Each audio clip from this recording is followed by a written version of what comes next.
নমস্কাৰ, মই ঋতুস্মিন শৰ্মা। ৰাজনীতিৰ নৱযোদ্ধাৰ আন এটি খণ্ডলৈ আপোনালোকক স্বাগতম জনাইছোঁ। আৰু আজিৰ ৰাজনীতিৰ নৱযোদ্ধাৰ অতিথি হৈছে অৰূপ কুমাৰ নাথ ডাঙৰীয়া। আপোনাক বহুত বহুত স্বাগতম। নমস্কাৰ। আৰু বিজনী সমষ্টিৰ আপুনি এবাৰ টিকট প্ৰত্যাশী, কিমান দূৰ আশাবাদী? এইটো এটা ডাঙৰ কুৱেশ্যন। মই পোনপ্ৰথমে 2016ত বিচাৰিছিলোঁ, তেতিয়া সকলোৱে কৈছিল সৰু আছোঁ।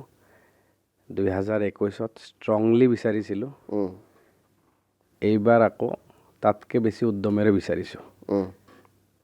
এতিয়া ৰাইজৰ আশীৰ্বাদ আৰু নেদেখাজনৰ আশীৰ্বাদ, কিন্তু মই এইবাৰো বহুত উদ্যমেৰে বিচাৰিছোঁ টিকেট বিজনী সমষ্টিত। আৰু বিজেপিৰ কেনেকুৱা তাত সেই সমষ্টিত আপোনাৰ? বিজেপি দল চাওক, আমাৰ গোটেই ভাৰতবৰ্ষত এতিয়া আমাৰ বিজেপি দল। বিজেপি বাদ দি বেলেগ দল ক'তো নাই ক'ব গ'লে। ঠিক তেনেকুৱাই আমাৰ বিজনীতো খুব ভাল বিজেপি দলৰ। অলপ আমাৰ যোৱা ইলেকশ্যনত অলপ বেয়া হৈছে, কিন্তু আমাৰ ভোটৰ পাৰ্চেণ্টেজটো ঠিকে আছে। বিজেপি দলৰ ভাল অৱস্থা বিজনীত। আৰু UPPL বা BPFৰ কেনেকুৱা বিজনীত? চাওক, 2021ৰ ইলেকশ্যনত আৰু 2019ৰ BTAD ইলেকশ্যনত আমি UPPL আৰু BPF দুটা দলকে পৰাস্ত কৰি আমি তাতে উত্তীৰ্ণ হৈছিলোঁ। 2021ত আমি ভাৰতীয় জনতা পাৰ্টি দলে 3বাৰৰ বিধায়ক তেখেতক পৰাস্ত কৰি আমি পোনপ্ৰথমবাৰৰ বাবে ভাৰতীয় জনতা পাৰ্টি দলে বিজনীত বিজয় ধ্বজ্জা আমি গাঢ়িছোঁ। ৰাইজৰ বিশ্বাস আছে আমাৰ প্ৰতি। আমাৰ প্ৰধানমন্ত্ৰী শ্ৰদ্ধাৰ নৰেন্দ্ৰ মোদী ডাঙৰীয়া আৰু আমাৰ অতিকৈ আপোন অসমৰ সকলোৰে বুকুৰ আমুঠু ডক্টৰ হিমন্ত বিশ্ব শৰ্মা ডাঙৰীয়া, মাননীয় মুখ্যমন্ত্ৰী, তেখেতৰ প্ৰতি বিশ্বাস আছে বিজনীবাসীৰ। এইবাৰো আমি জিকিম তাতে। এইবাৰ আপোনাৰ মানে প্ৰতিদ্বন্দ্বিতা নিজৰ মাজতে হ'ব নেকি? আপোনালোকৰ নিজৰ বিধায়ক আছে, আকৌ আপুনি টিকট বিচাৰিছে। এইটো এটা ইণ্টাৰেষ্টিং কুৱেশ্যন। মই যোৱাবাৰো টিকেট বিচাৰিছিলোঁ, আমি দুই এজনে বিচাৰিছিলোঁ। মোৰ ভাগ্যত নাই, বিধায়ক ডাঙৰীয়াই আমাৰ দুটা নামে বেছি প্ৰচাৰিত হৈছিলে। বিধায়ক ডাঙৰীয়াই পালে টিকেট। এইবাৰো আমি বিজনী হিচাপে হয়তো আমি দুইজনে থাকিম, তাৰ মাজত এজনে পাম। কিন্তু মই 100% আশাবাদী এইবাৰ যে আমাৰ ৰাজ্যিক নেতৃত্ব তথা ৰাষ্ট্ৰীয় নেতৃত্ব এইবাৰ মোক চান্স দিব বুলি দৃঢ় বিশ্বাসী। অলপ আগৰ কথালৈ আহিছোঁ। আপুনি 2015 চনত হিমন্ত বিশ্ব শৰ্মা যেতিয়া বিজেপিলৈ আহিছিলে, দাদা ব্ৰিগেড, সেই সময়তে আপুনি আহিছিলে। আপোনাকো বহুতে দাদা ব্ৰিগেডৰ সদস্য বুলি কয়। তেতিয়া বিজেপি একো নাছিলে, কিন্তু বিজনী সমষ্টিত এটা কাৰ্যালয়ো নাছিলে, মই যিমান দূৰ জানো আপুনি আহোঁতে। হয়, এইটো সঁচা কথা, একদম সঁচা কথা। এতিয়া দাদা ব্ৰিগেড আপোনালোকে নাম দিছে, সকলোৱে কয় দাদা ব্ৰিগেড। সঁচাকৈ ভালো লাগে দাদা ব্ৰিগেড, তাৰমানে দাদাসকলৰ ছত্ৰছায়াত নেতৃত্বত আমি আছোঁ। আৰু হয়, সঁচা কথা, 2015ত আহিছোঁ। আমাৰ মুখ্যমন্ত্ৰী ডাঙৰীয়া, মোৰ দাদা শ্ৰদ্ধাৰ পীযুষ হাজৰিকা ডাঙৰীয়া, জয়ন্ত মল্ল ডাঙৰীয়া, বড়ো ডাঙৰীয়া, আমি চবেই যেতিয়াখন আহিছিলোঁ, সেইদিনাখনে মই আহিছোঁ, একেলগতে জইন কৰিছিলোঁ। যিদিনাখন আমি জইন কৰি চিৰাং জিলা বিজেপিলৈ আহিলোঁ আৰু কি, সঁচাকৈ এখন অফিচ নাছিল আমাৰ। তেতিয়াৰ আমাৰ জিলা সভাপতি আছিলে প্ৰতাপ দাস ডাঙৰীয়া, স্বৰ্গীয় প্ৰতাপ দাস ডাঙৰীয়া। আমি আহি এখন চাহ দোকানত কথা পাতিছিলোঁ, আহি সেৱা ল'লোঁ যে মই জইন কৰিছোঁ।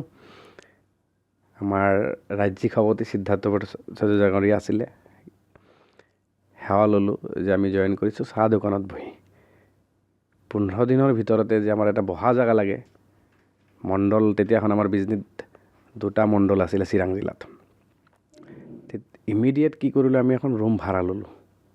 আমাৰ পুৰণি যিবিলাক বিজেপি কৰ্মী আছে বিজনীত, এতিয়া সকলোৱে জানে।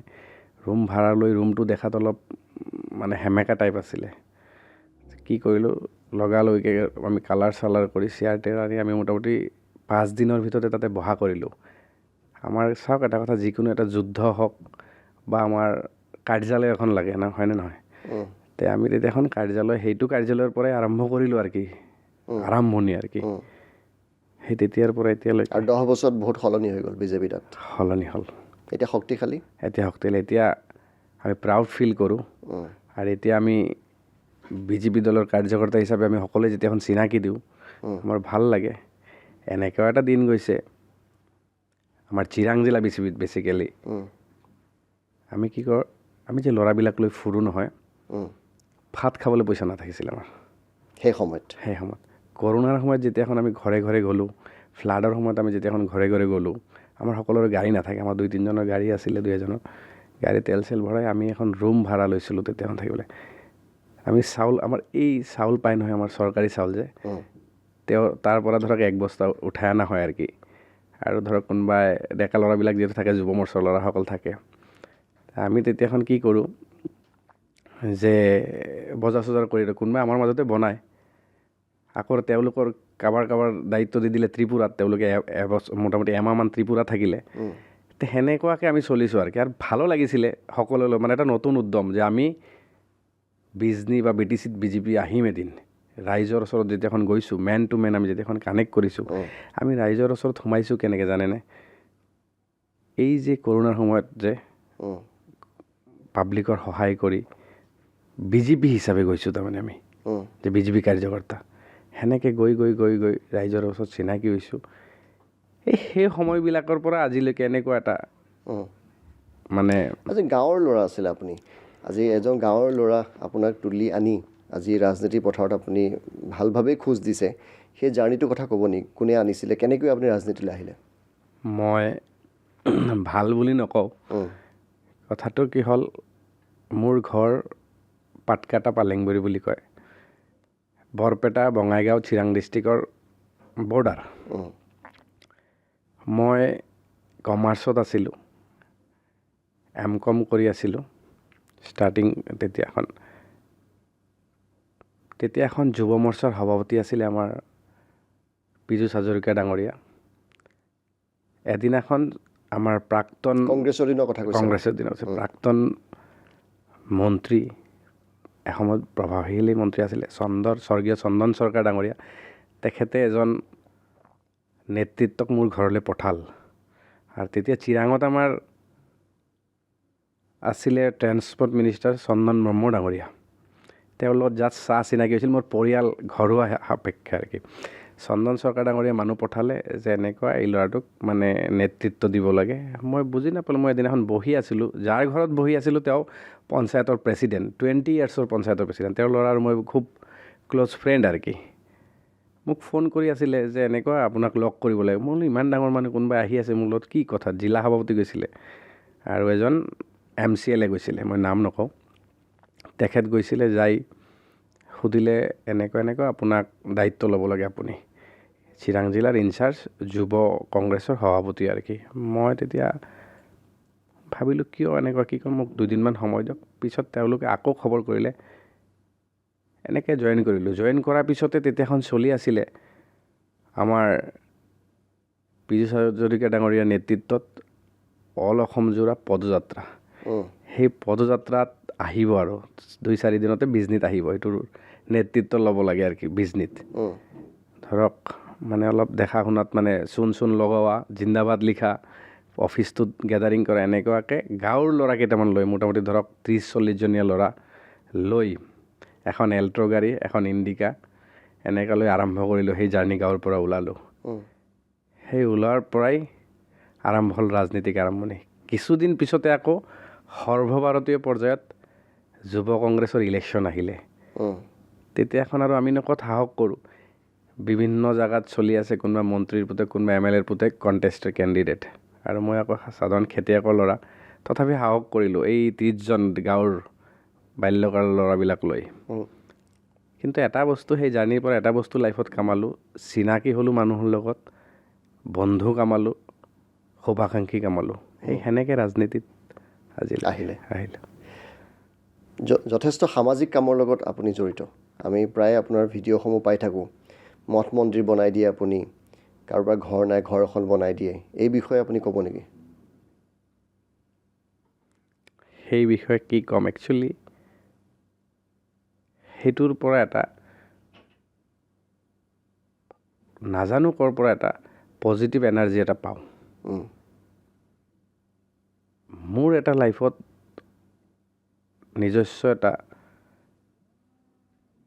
মানে আইডিঅ'লজি আছে বাকী মোৰ মুখেদি নাজানো কিয় না বোলা বোলা শব্দটো কেতিয়াও আহিব নোৱাৰে উম, মানে নাহে নাজানো কিয় আজি কোনোবাই যদি আহিলে যে এইটো মই বোলো হ'ব চাই দিম কৰি দিম দিয়ক অকলে অকলে যাই কেতিয়াবা বহুত মন বেয়া হৈ যায় উম, কৰিবলৈ ইচ্ছা আছে এইটো কিন্তু নোৱাৰোঁ সামৰ্থ্য নাই উম, চেষ্টা এটা চলাওঁ বহুত সঁচাকৈ মই ভাগ্যৱান বুলিও ভাবোঁ যে গাঁৱৰ ল'ৰা খেতিয়কৰ ল'ৰা সেই ভিতৰুৱা অঞ্চলৰ পৰা আহি আজি যে 2-এটা 5-10টা যে মন্দিৰ বনাব পাৰিছোঁ উম, সেইটো মোৰ কাৰণে ডাঙৰ কথা আৰু ক'ৰবাত নক'ৰবাত ঈশ্বৰৰ অৱদান আছে উম, সেনেকুৱা উপযোগী বুলি ভগৱানে বনাইছে উম, কিন্তু এতিয়া কথাবিলাক ক'লে অহংকাৰী যেন হ'ব মই ক্ষমা কৰিব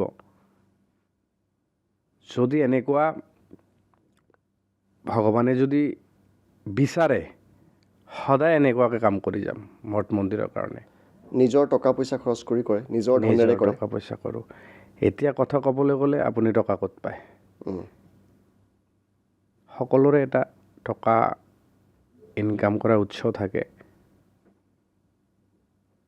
ক'ত পাম কালি নাজানো উম, বেয়া কাম নকৰোঁ কিন্তু ক'ৰবাৰ পৰা আহি যায় সৰু সুৰা বিজনেছ কৰোঁ কিবা কৰোঁ কিন্তু মই নাজানো কেতিয়াবা লাগে যে ভগৱানেই ক'ৰবাৰ পৰা ৰাস্তা এটা দেখাই দিয়ে নেকি উম, কিন্তু কৰাৰ ইচ্ছাটো আছে যিমান দিন পাৰোঁ সিমান দিন কৰি যাম মঠ মন্দিৰ যি ৰাজহুৱা কাম আহক কৰি যাম আৰু সেইটোৰ পৰা শক্তি আহৰণ পাওঁ আৰু কি উম।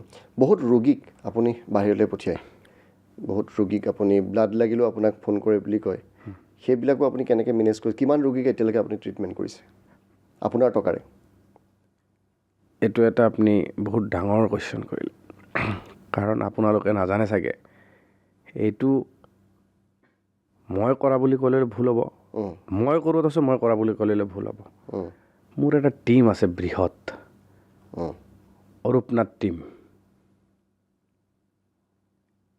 আজি আপোনাৰ ব্লাড লাগিলে পৰাপক্ষত আমি ব্লাড দিয়াত সমৰ্থ হওঁ কাৰণ আমাৰ গ্ৰুপত দি দিওঁ যে অমুক জেগাত ব্লাড লাগে উম, মই ধন্যবাদ জনাইছোঁ আপোনালোকৰ আজিৰ এই উম, চেনেলৰ যোগেদি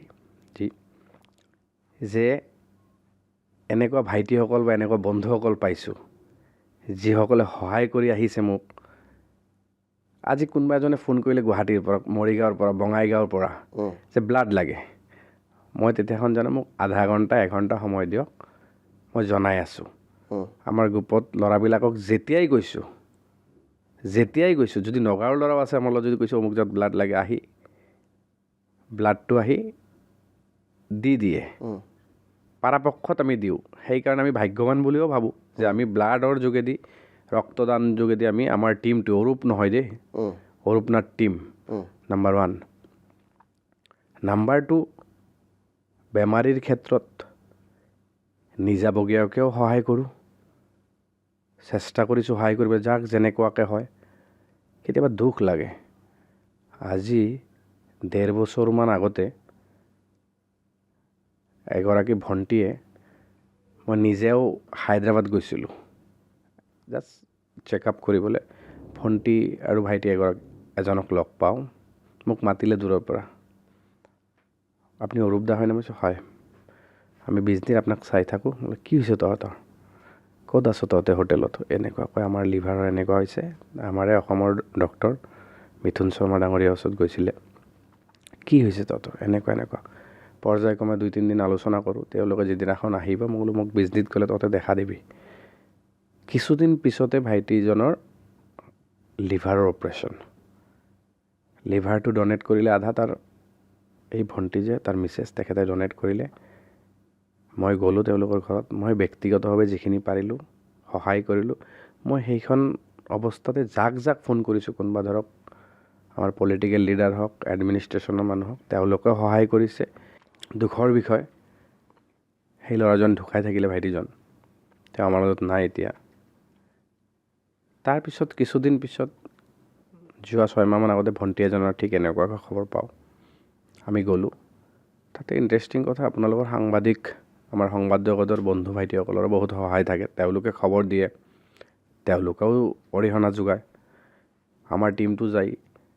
তাতে পৰিয়ালবৰ্গৰ ওচৰত উপস্থিত হৈ যেতিয়াখন আমি ধৰক তাতে ফোন কৰোঁ, পলিটিকেল লিডাৰ হওক বা আমি নিজে ব্যক্তিগত কোনোবা ব্যৱসায়িক ফোন কৰোঁ, সকলোৰে সঁহাৰি পাওঁ। আজিৰ ডেটত তেওঁ চিকিৎসাধীন হৈ আছে চেন্নাইত। ঠিক সেনেকৈ কিন্তু যোৱাকালিও এজন পেচেণ্ট পালোঁ। আমাৰে দলৰ বুথ সভাপতি, GMCলৈ পঠালোঁ, আকৌ গ'ল, হেৰি হ'ল। এনেকুৱাকৈ চলি থাকে। মোৰ GMCত চৰকাৰৰো সহায় লওঁ। মোৰ ৰুমত থকা, মোৰ লগত থকা কাৰ্যকৰ্তা মোৰ লগতে থাকে। সেই GMCত ডিউটি দি থাকে। ডিউটি মানে কেনেকুৱাকৈ, আমাৰ বিজনেছ পেচেণ্ট আহিলে সি আহিব, ল'ব, চাব। বিভিন্ন ধৰণৰ খা খবৰ আমি কৰি থাকোঁ। এটা টীম একচুৱেলি, মই অকলে পাৰা নাই। টীমৰ কাৰণেহে আজিৰ ডেটত তাৰমানে এজন মানুহক আপুনি আজি 5 বছৰ ধৰি তেওঁক ৰেচন পাতি সকলো দি আছে, ৰান্ধনিও দিছে। সেই কাহিনীটো কি আছিলে? সেইটো বৰ দুখ লগা কাহিনী। এটা কথা ক'বলৈ গ'লে, কেতিয়াবা আমি মানৱতাৰ দিশটো পাহৰি যাওঁ। এদিনাখন 2020 চনত কোনোবা আমাৰে কাৰ্যকৰ্তাৰ যোগেদি খবৰ পালোঁ। আমাৰ টীমটো গ'লোঁ, BJPৰ টীম। গৈ যাই চাওঁ, এন্ধাৰত এজন অন্ধ বুঢ়ী আইতা শুই আছে তাৰ লগৰ ৰুমত। তাৰ বিকলাংগ নহয়, চেন্নাইত কৰ্মৰত আছিলে তেখেত। বিল্ডিঙৰ পৰা পৰি যায়, ৰাজহাড়ডাল ভাঙি থাকিলে। তেওঁ শুই আছে, আঁঠুৱা আছে, এন্ধাৰ, মকৰা জাল লাগি আছে, ইলেক্ট্ৰিক কাটি দিছে। মানে এনেকুৱা পৰিৱেশ, হতভম্ব হৈ গ'লোঁ যাই। তাতে যাই আমাৰ কাৰ্যকৰ্তাক ক'লোঁ যে অহাকালিৰ ভিতৰত তাতে ইলেক্ট্ৰিক কানেকশ্যনটো হ'ব লাগে। ইলেক্ট্ৰিক কানেকশ্যনটো হ'ল, আৰু কি কৰা যায়। সেইজন মানুহৰ কাহিনীটো এনেকুৱা দুখ লগা, জানেনে? মানুহজনৰ হাতত আপোনাৰ কমচে কম সকলো সংগঠনৰে নাম্বাৰ আছে। আমাৰ যিবিলাক সংগঠন, ষ্টুডেণ্ট অৰ্গেনাইজেশ্যন, তেওঁ ফোন কৰে, তেওঁতো উঠিব নোৱাৰে, ফোন কৰে যে আজি মোৰ খাবলগীয়া নাই, সকলোৱে আনি দি যায় খাবলৈ। কেতিয়াবা এনেকুৱাও বোলে হৈছে মানুহজনৰ 9 দিন নোখোৱাকৈ আছিলে, 9 দিন। তেতিয়া মনলৈ এটা আহিলে যে আমি কি কৰিব পাৰোঁ, সহায় কেনেকৈ কৰিব পাৰোঁ। তেতিয়াখন সকলোৰ লগত কথা পাতি চিলিণ্ডাৰৰ যোগান দিওঁ আৰু এজন ৰান্ধনিৰ যোগান দিওঁ। তেওঁ আহি দুবেলা ৰান্ধি থৈ যায়। সেই আমাৰ আইতা আৰু সেই ল'ৰাগৰাকীজনক। এনেকুৱাকৈ চলি আছে। আজি 2020 চনৰ পৰা আজি 26 চন আহিছে। ভাল লাগে। হয়তো ব্যস্ততাত খবৰ ল'ব নোৱাৰোঁ, কিন্তু আমাৰে ল'ৰা আছে, যাই হেৰি কৰি আছে, কণ্টিনিউ চলি আছে এইটো। আৰু UPSC বা APSCৰ কাৰণেও আপুনি বাহিৰৰ পৰা ফেকাল্টি আনে, এটা কোচিং আছে নেকি আপোনাৰ? এইটো বিনামূলীয়া নেকি এইটো? একচুৱেলি কথাটো কি হ'ল, চাওক আমাৰ বিজনী সৰু ঠাই, ইয়াতে আমাৰ আশাৰী কোচিংবিলাক নাই, বা বঙাইগাঁৱতো নাই। যোৱাবেলি মনলৈ আহিল যে আমি ঠিক আছে, সমাজৰ বাবে কৰিবলৈ কিবা এটা ইচ্ছা, ষ্টুডেণ্টসকলৰ বাবেও কিছু কৰা যায়। তে আমি আপোনালোকৰ যোগেদি, বিভিন্ন চেনেলৰ যোগেদি আমি এড দিলোঁ যে এইবাৰ বিজনীত মেগা কোচিং কেম্প পাতিম। তাতে আমি ফেকাল্টি আনিলোঁ দিল্লীৰ পৰা, ৰাজস্থানৰ পৰা, ছিকিমৰ পৰা, কলকাতাৰ পৰা, গুৱাহাটীৰো আছিলে, আমাৰ অসমৰ শৈলেন বৈশ্য ডাঙৰীয়া আছিলে। আমি প্ৰায় 1200 ষ্টুডেণ্টক মেণ্টৰশ্বিপ কোৰ্চৰ এখন আমি হেৰি দিলোঁ, কোচিং দিলোঁ। লগতে আমি ষ্টাডি মেটেৰিয়েলছ প্ৰভাইড কৰিলোঁ। কেনেকৈ আমাৰ আপকামিং ইণ্টাৰভিউবিলাকক ক্ৰেক কৰিব লাগে, শ্বৰ্ট মেথডবিলাক কি আছে, পাৰ্চনেলিটি টেষ্ট, মক টেষ্ট, এইবিলাক কৰিলোঁ। খুব ভাল লাগে, এইবাৰো কৰিম। খুব ভাল লাগে। প্ৰায় 1200 ষ্টুডেণ্ট। তাৰ পৰা যোৱা আমাৰ যিবিলাক গভমেণ্টৰ গ্ৰেড 3ৰ সেইবিলাকক কেইজনমান আমাৰ উত্তীৰ্ণও হৈছে, চাকৰিও পাইছে, তেতিয়া এখন খুব ভাল লাগে। এইবিলাক আপুনি সকলো খৰচ পাতি নিজে বহন কৰে? নিজে বহন কৰিছোঁ। এটা দুখ লগা বিষয় যে মই আগলৈ আমাৰ এটা ইণ্টাৰভিউটো কৈছিলোঁ সেইদিনাখন, আমাৰ বিজনী মানে সৰু জেগা, আমাৰ তাতে অডিটৰিয়াম নাই, ডাঙৰ অডিটৰিয়াম নাই বা কনভেনশ্যন চেণ্টাৰ এনেকুৱা নাই। থাকিলে ভাল হ'লহেঁতেন আমাৰ কাৰণে। চৰকাৰকো আমি নিউজৰ যোগেদি অৱগত কৰাইছিলোঁ। সেইটো আকৌ আমি নিজে তাৰমানে ধৰক টেণ্ট হাউচ, তেতিয়া এখন খৰচাটো অলপ বাঢ়ি যায়, অসুবিধা হয়। সেই টেণ্ট হাউচ আমি কি কৰিলোঁ, ধুনীয়াকৈ বনাইছিলোঁ যাতে আৱাজ আহিব নোৱাৰে, চাউণ্ড আহিব নোৱাৰে। যেনেকৈ আমাৰ থিয়েটাৰত যেনেকৈ বনায় সেনেকৈ বনাইছোঁ। বহুত খৰচ গুচি গৈছে আমাৰ, সেনেকৈ কৰিছিলোঁ। যদি আমাৰ থাকিলেহেঁতেন তেতিয়াহ'লে ভাল হ'লহেঁতেন। আৰু এনেকৈ জানেনে আমাৰ টীমৰ আপোনালোকৰে কোনোবা এজন সাংবাদিক আমাৰ নিউজ চেনেলৰ, যেতিয়াখন আমাৰ বেঞ্চৰ অভাৱ হ'ল, 1200 ষ্টুডেণ্ট হৈ গ'ল নহয়, সকলোৱে সঁহাৰি দিছে বিজনীৰ, সকলোৱে। সেইটো এটা ভাল, যিটো কাম কৰিবলৈ যাওঁ যেতিয়াখন সকলোৱে সঁহাৰি দিয়ে খুব ভাল লাগে, নিজকে খুব বহুত ছেটিছফেকশ্যন পাওঁ। আপোনালোকৰ চেনেলবিলাকৰ দুজন সাংবাদিক, তেওঁ ৰাতি 10টাত আহিছে, আমাৰতো ল'ৰাবিলাকে কাম কৰি আছে, আমাৰ বেঞ্চ আনিব লাগে, তেখেতে নিজে IASক ফোন কৰিছে যে আমাক বেঞ্চ লাগিছিলে কেইবাদিনৰ কাৰণে। তেতিয়াখন তেওঁ নিজে, আমাৰ ল'ৰাবিলাক যাই ৰাতি 12টাত আমি যাই বেঞ্চ আনিলোঁ, বেঞ্চবিলাক পাৰিলোঁ ল'ৰা ছোৱালীবিলাক বহিবলৈ, কাৰণ সকলো বস্তুটো আৰু কৰা ইমান হেৰি নহয়, বহুত টকাৰ বাজেট হৈ যায়। তো সেনেকৈ কৰিলোঁ, সকলোৰে সঁহাৰি পাইছোঁ, ভাল লাগিছে। আৰু মানে জীৱনত যাতে এনেকৈ মানে সকলো টাইমতে যেন সকলোৰে সঁহাৰিটো পাওঁ, খুব ভাল লাগে আৰু কি। আপুনি প্ৰথম ৰাজনীতিলৈ আহোঁতে বা সেই সময়ত আপুনি এটা এড এজেঞ্চিটো কাম কৰিছিলে, 1200মান টকা পাইছিলে বোলে দৰমহা। হয়। তাৰ পৰা ইমান টকা কেনেকৈ হ'ল অৰূপ নাথৰ, যে সামাজিক কাম কৰিবলৈও যথেষ্ট টকাৰ প্ৰয়োজন হয়? এইটো এটা মোৰ জীৱনৰ এইটো এটা অভিজ্ঞতা। মই কওঁ, মোৰ লগৰ যিবিলাক আছে সকলোৱে জানে কথাটো, য'ত য'ত যাওঁ সকলোৱে জানে কথাটো। মই পঢ়ি থাকোঁতে তেতিয়া এখন আমাৰ এই বাঁহীবাদক আমাৰ দীপক শৰ্মা দা আছিল যে, তেওঁৰ লগৰ ঘৰতে আমি ভাড়া থাকোঁ। তাৰ অপজিট আমাৰ জু ৰোডত জোনালীৰ ৰূপালী পথ বুলি পথ আছে, হাউচ নম্বৰ 48। তাতে মোৰ এজন ফ্ৰেণ্ড আছিলে বাচু গাঁৱৰ, তাক ঘৰৰ পৰা লৈ আনিলোঁ যে ব'ল গুৱাহাটীত থাকোঁ, সকলোৱে গুৱাহাটীত থাকি পঢ়িবলৈ যাওঁ, এতিয়া গুৱাহাটীত মোৰ লগত থাকিবি আৰু কি। আহিলোঁ গুৱাহাটীত। তেতিয়াখন কি হ'ল যে আপোনাৰ মানে কামো কৰিব লাগে না, যে কামতো হেৰি কৰোঁ, চাওঁ মাথা আপোনাৰ চাৰিওফালে যাই থাকে। ইণ্টাৰভিউত মাতিলে, মই ইণ্টাৰভিউত প্ৰথম দিনাখনে চিলেকশ্যন পালোঁ। মই আকৌ যোনে ইণ্টাৰভিউ ল'লে MD তেখেতক ক'লোঁ, এইজন ল'ৰাক ল'লেহে তাৰমানে মই চাকৰি কৰিম বুলি। তাৰপিছত সিও ইণ্টাৰভিউ দিয়ে, তেওঁক একচুৱেলি চিলেক্ট হোৱা নাছিলোঁ, তথাপি ৰাখিলে আৰু। এড এজেঞ্চি আছিলে, সৃষ্টি এড এজেঞ্চি। সেই সৃষ্টি এড এজেঞ্চিত মই as a ASM area sales manager হিচাপে মই চাকৰি কৰিছিলোঁ। চাকৰি কৰাৰ পিছত মানে আমাৰ এটা প্ৰিভিলেজ কাৰ্ড আছিলে, গুৱাহাটীৰ তেতিয়া এখন DQ, হাফ এনেকুৱা আমাৰ অনুষ্ঠানবিলাক, তাতে আমি এটা কাৰ্ড প্ৰভাইড কৰিছিলোঁ। কাৰ্ড প্ৰভাইডটো কাৰণে আপুনি যদি কাৰ্ডটো লয়, আপুনি মানে কেনেকুৱা হস্পিটেলবিলাকত আপোনাৰ ফ্ৰী ট্ৰিটমেণ্ট হ'ব, বিভিন্ন এনেকুৱা কিবা ডিছকাউণ্ট পাব।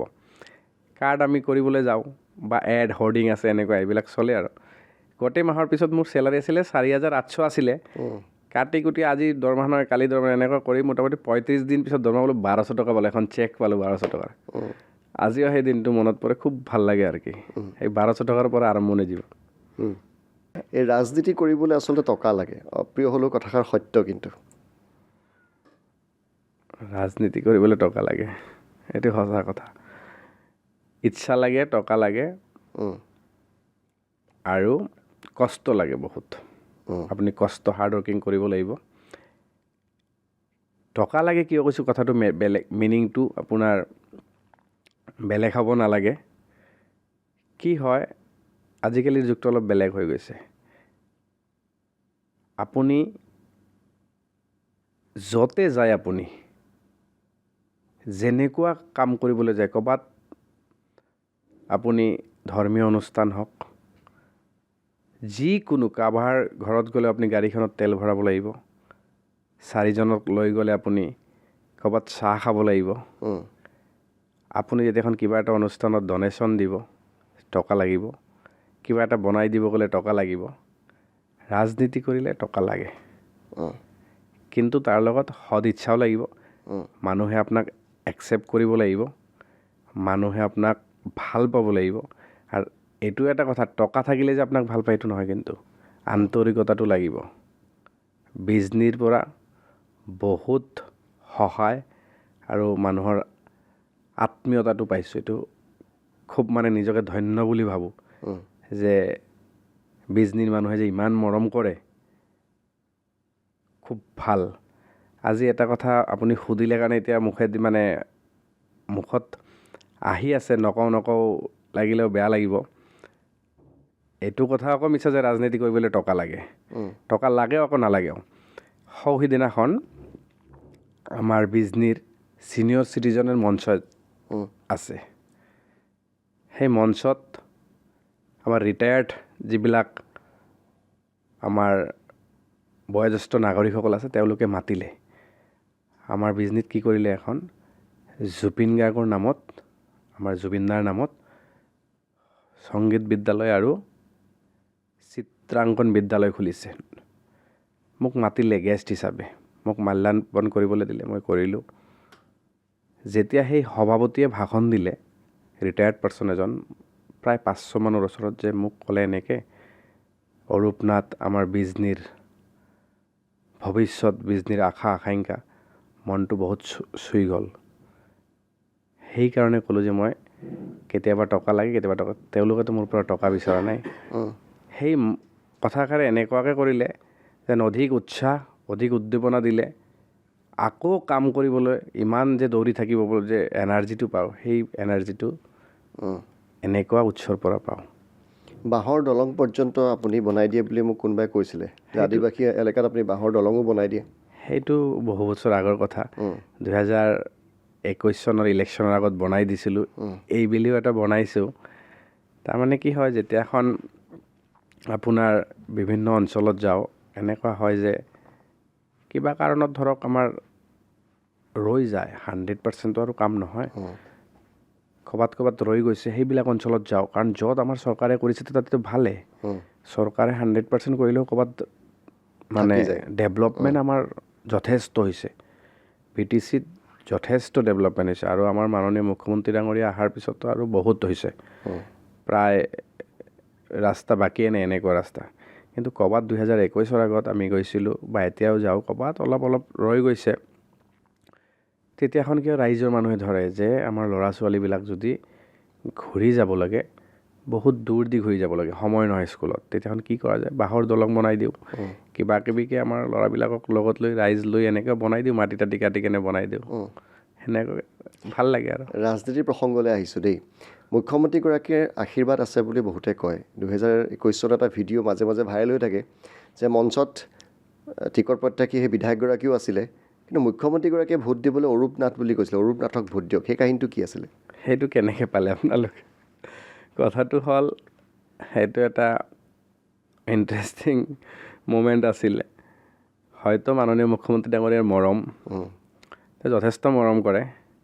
আজি ধৰক সেই গাঁৱৰ খেতিয়কৰ ল'ৰা মই, মাননীয় মুখ্যমন্ত্ৰীজনে যদি দূৰৰ পৰা মাত দি দিয়ে, অৰূপ কি খবৰ তোৰ, অৰূপ আহিবিচোন, বা দায়িত্ব দিয়ে কিবা, তেতিয়াখন ভাল লাগে। ডাঙৰ কথা এটা, আমাৰ কাৰণে ডাঙৰ কথা। কেতিয়াও ভাবিবও পৰা নাছিলোঁ। এটা মঞ্চত এনেকুৱা হ'ল, যোৱাবাৰ মই টিকেট পোৱা নাই, তেখেতে ক'লে হ'ব দে। তেখেতে হ'ব দে কৈছে মানে তেখেতৰ প্ৰতি বিশ্বাস আছে। চুপচাপকৈ বহি দিলোঁ, কাম কৰা ষ্টাৰ্ট কৰিলোঁ। তেখেত এখন মঞ্চত গৈছিলে, তাতে কমচে কম আমাৰ মোৰ দেন 20,000 মানুহ আৰু কি বিজনীৰে। নাজানো তেখেতে কিয় ক'লে, কি ক'লে, না মোৰ প্ৰতি মৰমে, চবে সেইদিনাখন ক'লে যে ইমান ভাল পায়নে আপোনাক, মানে মঞ্চত বেলেগ কেণ্ডিডেট থকাৰ পিছতো ক'লে যে আপোনালোকে অৰূপ নাথক ভোট দিব। তে সেইদিনাৰ পৰা মানে আৰু বেছি আকৃষ্ট হ'লোঁ যে দাদা ইমান ভাল পায়নে। চবে কৈ আছে দাদা ইমান মানে বিচাৰিছিলে তোক টিকেট যোৱাবাৰ দিবলৈ, যে মুখৰ পৰা নামটোৱে যোৱা নাই আৰু কি। যোনে যি ভাবে আৰু, কিন্তু মোৰ কাৰণেতো আৰু মাননীয় মুখ্যমন্ত্ৰী ডাঙৰীয়া আৰু আমাৰ পীযুষ দা আপুনি জানে পীযুষ দাৰ নেতৃত্বতে মই সেই গাঁৱৰ পৰা ওলাই আহিছিলোঁ মোৰ গাঁৱতে কৈছিলে পীযুষ দাই 2009 চনতে সেই যে আপোনাক ক'লোঁ যে পদযাত্ৰা চলি আছিলে তেখেতৰ হাত ধৰিয়ে ওলাই আহিছিলোঁ সেনেকৈ আৰু ৰাজনীতি আৰু এইবাৰ মুখ্যমন্ত্ৰীগৰাকীয়ে বাৰে প্ৰতি বিভিন্ন অনুষ্ঠানত কৈছে যে এইবাৰ অলপ যুৱ শক্তিক প্ৰাধান্য দিব মহিলা প্ৰাৰ্থীক প্ৰাধান্য দিব আপোনাৰ ভাগ্য ফুলিব পাৰে সেইটো আপোনালোকৰ আশীৰ্বাদ আৰু যদি ভগৱানক বিশ্বাস কৰোঁ ৰাইজক বিশ্বাস কৰোঁ ৰাইজৰ মৰম আৰু ভগৱানৰ আশীৰ্বাদ আপোনালোকৰো আশীৰ্বাদ যদি আছে পাব পাৰোঁ এতিয়া মাননীয় মুখ্যমন্ত্ৰী ডাঙৰীয়াই জানে আৰু যদি কিবা কাৰণত এইবাৰো টিকট নাপায় ৰাজনীতি কৰি থাকিব নে এৰি দিব সেইটো সময়ত দেখা যাব কিন্তু এটা কথা মাননীয় মুখ্যমন্ত্ৰী ডাঙৰীয়াই যিটো কৰে ভালে কৰে আৰু তেওঁলোকে আমাৰ গাৰ্জেন স্বৰূপ তেওঁলোকে যিটো কয় সেইটোৱে কৰোঁ আমি বাকী সেইটোৱে কথা বেছি সময় নাই আৰু 2026ত কি হ'ব বুলি ভাবিছে নিৰ্বাচনত 2026 চনত আমি বিজেপি আকৌ আহিম আমাৰ মাননীয় মুখ্যমন্ত্ৰী হিমন্ত বিশ্ব শৰ্মা ডাঙৰীয়া আকৌ মুখ্যমন্ত্ৰী হ'ব আমি আকৌ তেখেতৰ নেতৃত্বত কাম কৰিম মুঠতে চৰকাৰ আমাৰে হ'ব তাতে বিকল্প নাই যোনে যি কৈ থাকক বেলেগ কোনো ৰাস্তাই নাই আৰু মুখ্যমন্ত্ৰী হিমন্ত বিশ্ব শৰ্মাই হ'ব তেখেতে হ'ব আমাৰ এইটো বিশ্বাস এইটো মোৰ ব্যক্তিগত বিশ্বাস দেই তেখেতে হ'ব আৰু জনতাৰো বিশ্বাস আছে আজি চাওক য'তে যায় মামা মামা মামা আৰু তেখেত কথাৰে নহয় ন কামৰেও পৰিচয় দিছে না দিনে ৰাতি কাম কৰি থাকে দিনে ৰাতি কাম কৰি থাকে ৰাতি 2টা বজাতো বিভাগীয় কাম বিকল্প নাই আৰু সেইটোৱে কথা ধৰি ল'লোঁ আপুনি এইবাৰ টিকটটো বিজনীত পালে আপোনাৰ মনততো এটা ৰোড মেপ আছে যে সমষ্টিটোৰ মই এই 5টা কাম কৰিম সেই তেনেকুৱা ৰোড মেপৰ কথা আপুনি ক'ব পাৰিব নেকি মই যদি প্ৰতিনিধি হৈ আহোঁ বিজনী সমষ্টিৰ এই 5টা কাম মই ডেফিনেটলি কৰিম পোনপ্ৰথমে যদি মই প্ৰতিনিধি হৈ আহোঁ মই আপোনাকে ধন্যবাদ দিম কাৰণ আপোনাৰ মুখেদি প্ৰথম অলপ যদি প্ৰতিনিধি হোৱাটো মই বিচাৰোঁ যে ভগৱান আপোনাৰ মুখেদি মোৰ লাইফত সেইটো হওক মই প্ৰথম প্ৰতিনিধি হৈ অহাৰ লগে লগে প্ৰথমতে মই আমাৰ বিজনী যিখন ফিউচাৰ প্লেন এক্সটেনশ্যন বিজনীৰ কথা ভাবিম কাৰণ বিজনী যিখন আমাৰ পুৰণি টাউন আছিলে সেইখনে হৈ আছে আমাৰ নতুন বিজনী কৰিবলৈ যিটো ধৰক আজিকালিৰ যিটো মডেল টাউন বুলি কয় আমাৰ ধৰক এখন মই ক'লোৱে অডিটৰিয়াম এখন লাগিব আৰবান ৱাটাৰ ছাপ্লাইৰ লাগিব ৰাস্তা ঘাটবিলাক বহল হ'ব লাগিব পাৰ্ক এখন লাগিব ল'ৰা ছোৱালীৰ কাৰণে বিজনীত আমাৰ কমাৰ্চ নাই কমাৰ্চ লাগিব কমাৰ্চ কলেজ লাগিব হস্পিটেলটো আছে আৰু ভালকৈ ডক্টৰ বহাব লাগিব প্লেনিংটো কৰিম প্ৰথম বিজনীটোক কেনেকৈ বঢ়োৱা যায় মাটি ঢেৰ আছে আমাৰ আমি বিজনীক লৈ কাৰণ চাওক বিজনীৰ এটা নাম আছে আপোনালোকে জানে বিজিত নাৰায়ণৰ নামেৰে বিজনী আছিলে